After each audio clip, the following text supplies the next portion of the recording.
రమ్మన్నారంట. నువ్వు అరా లేపావు? నా లేదు, నువ్వు లేపావు.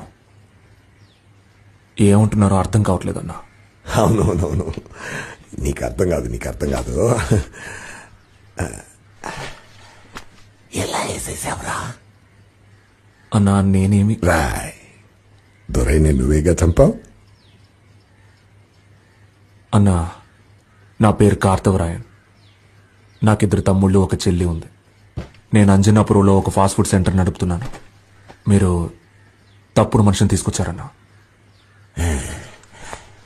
ఒక్కడిగా వెళ్ళావా లేదా గ్రూప్గా వెళ్ళి చంపారా? నా మీరేమంటున్నారో నాకు అర్థం కావట్లా. ఓ పంచే, నా దగ్గరకు వచ్చాయి. అన్నా మీరు అనుకునే మనిషిని నేను కాదన్నా. దొరైన వేసేసావు, నిన్నెలా వదిలేమంటావు?